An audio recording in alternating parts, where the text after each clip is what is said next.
Hello, thank you for clicking on this video. I'm so over it with my job. Like, I just want poof. Maybe I shouldn't say that, but I just don't want, I'm there, but I'm not there. You may see me, but I'm not there. I'm trying so hard not to silently quit this place, and you know it's bad when you start calling it this place. I need to go. I'm on my way out of that. Okay, so before we get into it, I'm the greatest love. If I have any friends out there, they would call me Ty. And on this channel, I talk about my journey with self-love, gratitude, being a mom, and trying to make it as an aspiring author. But today, let me tell you what's holding me back from that. Let me tell you. Okay, so you're looking for a job. You're scrolling through LinkedIn, Indeed, Monster Drops. Is that still a thing? Anyway, you're scouring the web for a job. You're tailoring that resume to be ATS optimized. You are making yourself out to look like the best candidate on paper. You know? So, I'm an educator. Our president, however we may feel about him, just spoke some real shit. What is going on with the Department of Education? So I'm not a teacher, but I am a MTSS paraprofessional. Now, what I thought I was applying for was a paraprofessional. I've done that before. It was actually the first thing I did right after getting my English degree, even though I dropped secondary education because I had already told myself then, as a college student, I didn't want to be responsible for anybody else's kids but mine. I knew I took this amazing class in college, and it basically taught me I don't want to be an educator. If anything, I would like to be a mentor, someone who empowers, kids. I mean, I'm naturally good at it, but my job,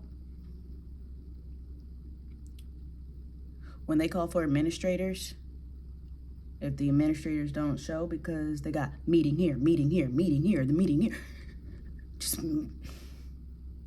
who shows up? It's me. Can you be quiet out there? I'm speaking. So, it's me. I like to tell my students when I'm introducing myself, I'm the greatest teacher up in this school. Because when the teachers call me,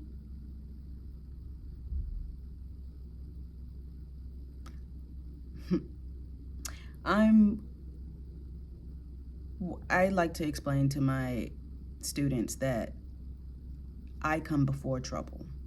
So when your teachers call, they're expecting some consequences. And yeah, you're gonna hear me talk, and I'm gonna tell you how we could have made some better choices.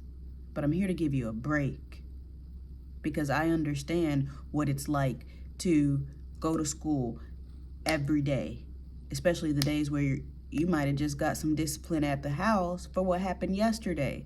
So you go back to school actually trying your best. You tell yourself, I'm not gonna get in trouble today. I'm gonna do my best. Like I told mom and dad, like I'm gonna be on it.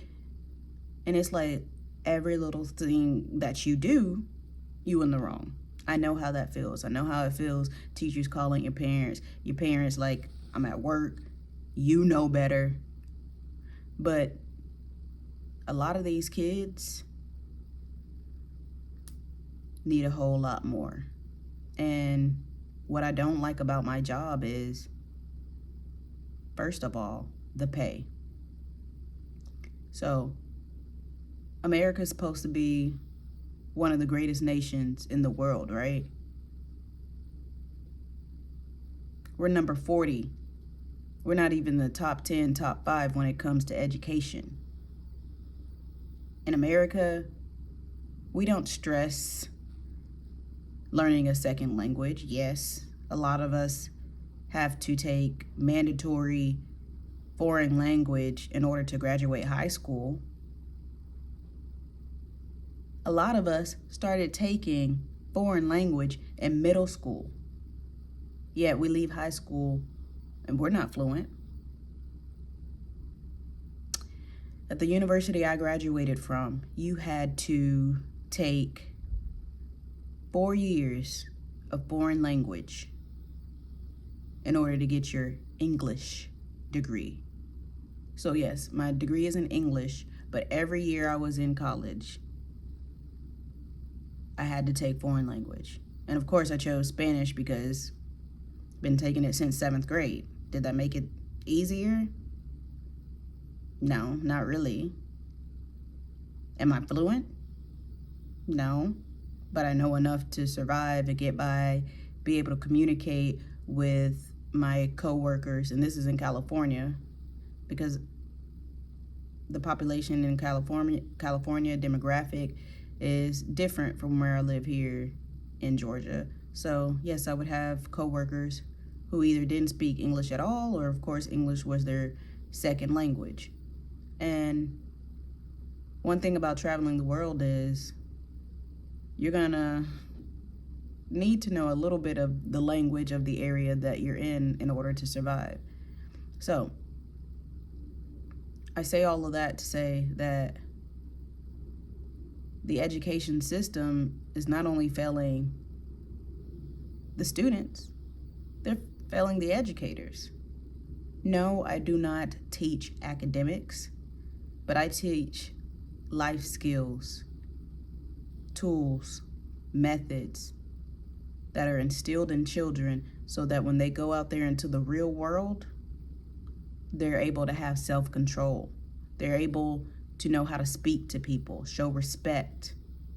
They're able to be the citizens that we would want in America. I deal with students who have exceptionalities,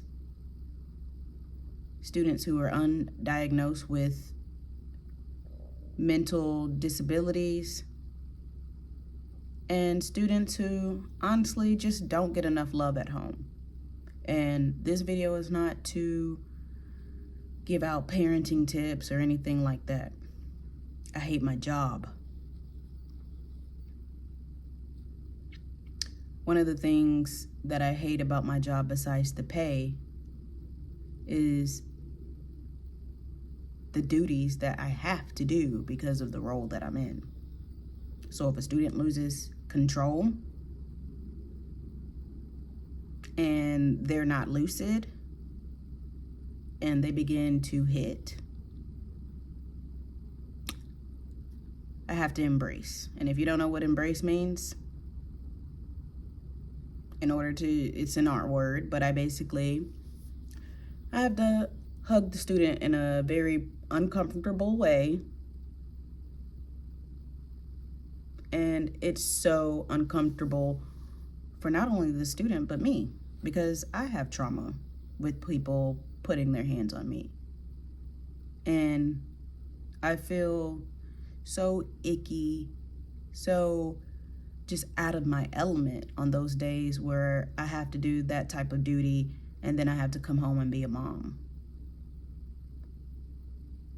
Now, I work at my son's school, which is a blessing. And relocating from California, I wanted to set us up to where I was close, still able to make some money, and that's pretty much it. I'm paid 185 days out of I wouldn't say the school year, because I'm paid 185 days out of 365 days out of the year. So going into this job, they said my starting pay would be $16 and like some change, not quite 17, but right under.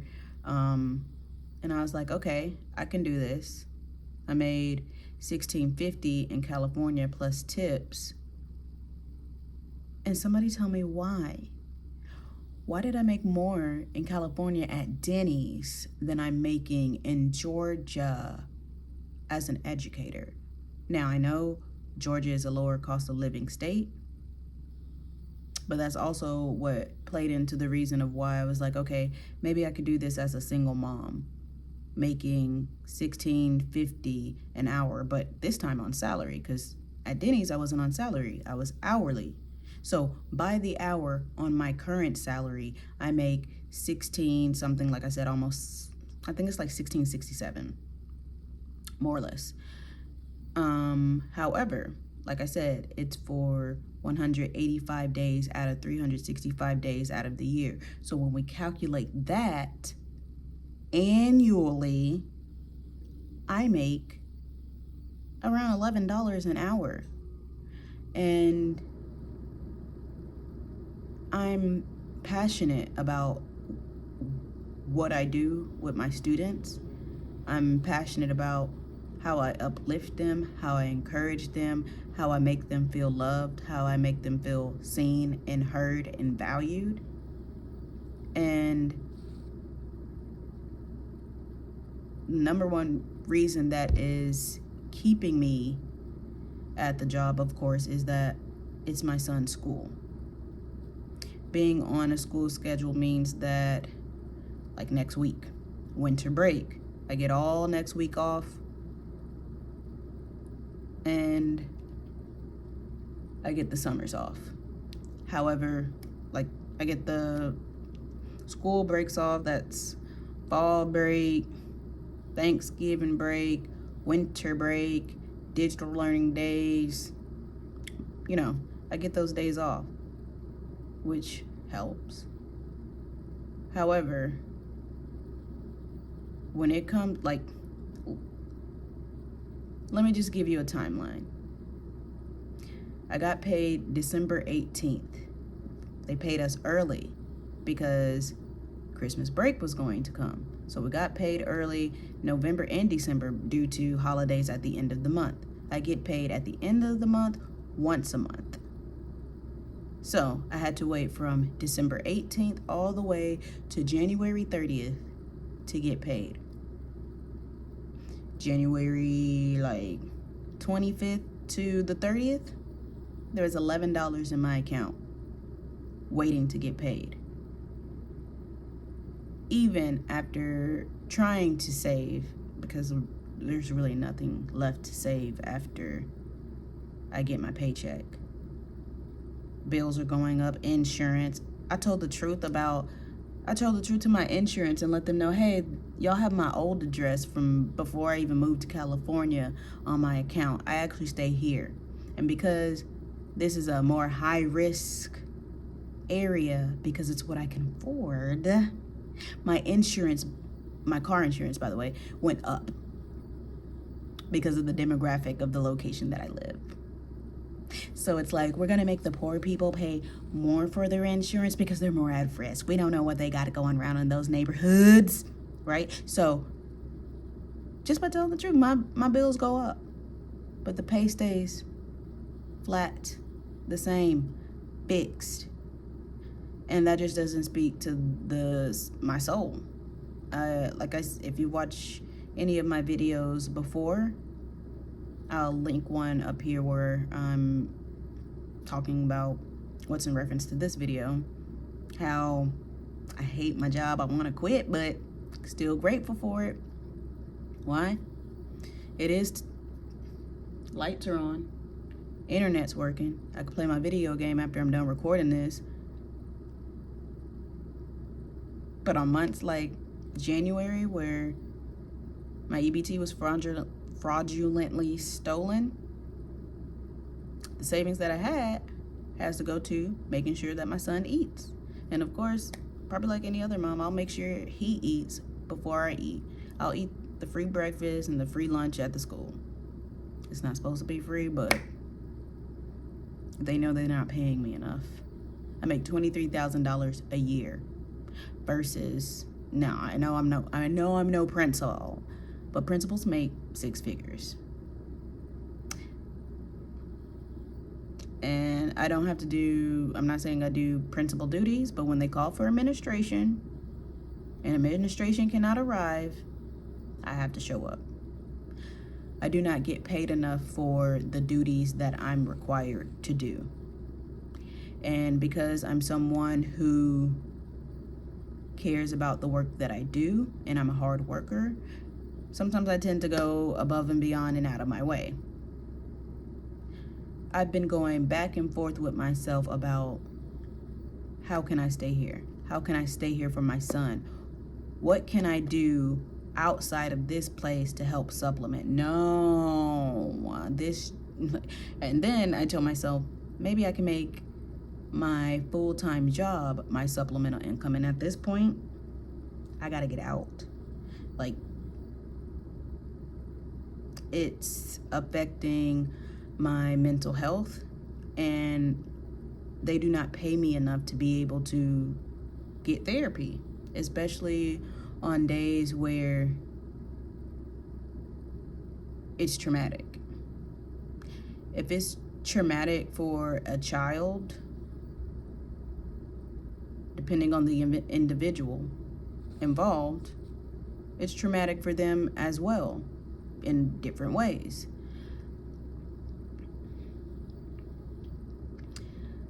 I've thought of every way that I could stay employed at this school, and some things are an admin problem, a way that we can go about things differently. Other things are my fellow colleagues, teachers, dropping the ball.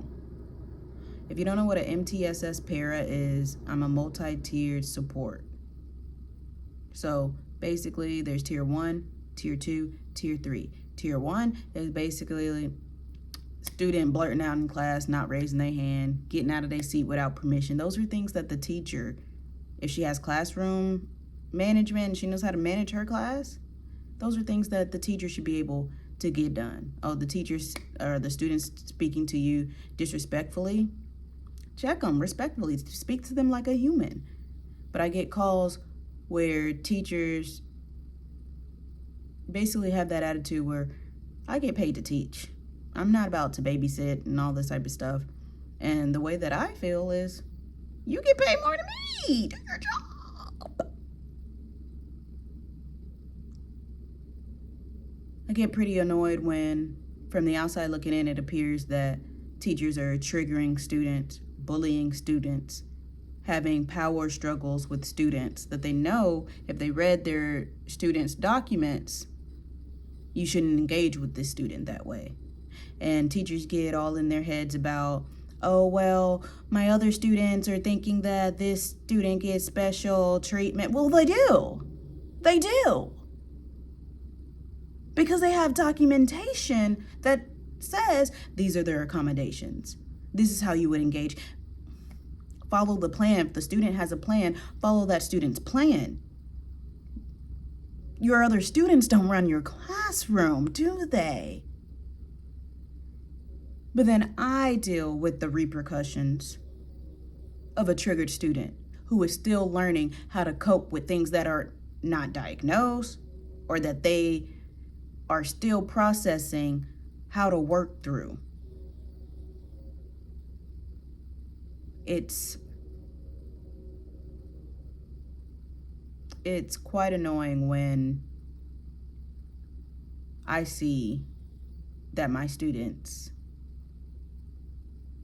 are feeling as though their general ed like, I feel there's no reason a student should prefer the behavior teacher over their general education teacher.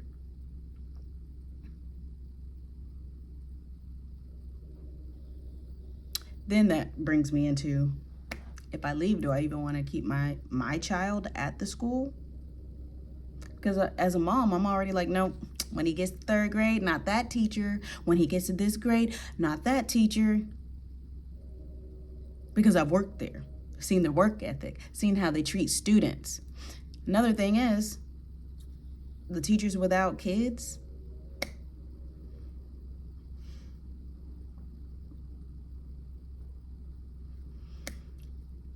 maybe that's for another video. But I feel so guilty for wanting to leave. Not wanting, needing to leave. I need to leave. This job does not support me as a mom to be able to support my child.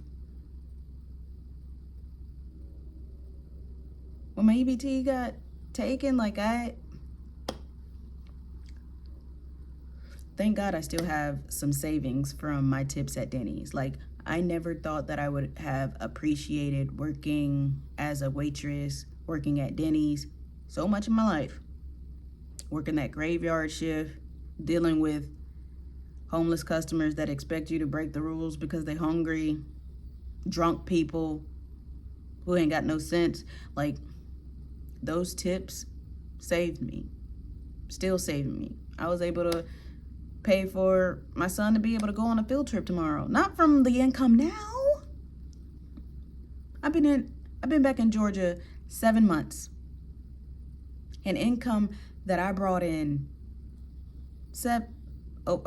I left that job so income that I made over 9 months ago is still helping support me when the job that I'm working can't. One thing that I cannot continue doing is being there for other people's children and being so drained by that day of having to pour into someone else's child and then being too drained to be able to give to my own. Unacceptable. At the end of every day, whether I work at that school or not, I'm still going to be that child's mother. I'm still mommy. I'm still going to have to provide for him. No matter where he goes to school, no matter where I work. I care about my students. And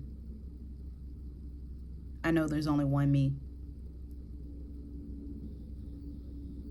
It's not enough. I'm sorry, Kendrick Lamar's song, TV all just, came in my head. But on the real, that's what I got to roll up in school. It's not enough. It's not enough. And they send out an email this week saying, if you're going to return for next school year, we need to know by the end of this month.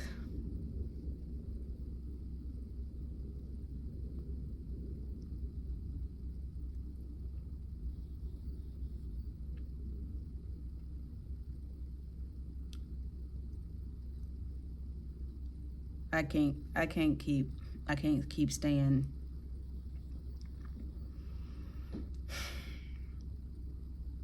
And if you're feeling guilty about needing to leave a job that no longer serves you, no longer supports you and the dependents that you have to take care of, we gotta let it go. We gotta let it go, and we gotta move forward towards an income source, because we're not looking for jobs. We're out here looking for income sources or careers that will provide stability and that will take care of us when we're older.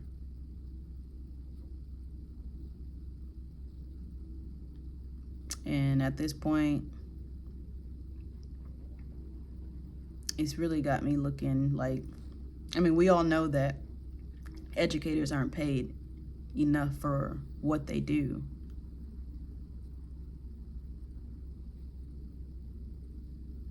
But someone who has to deal with physical aggression from students, multiple students, should not be making $23,000 a year.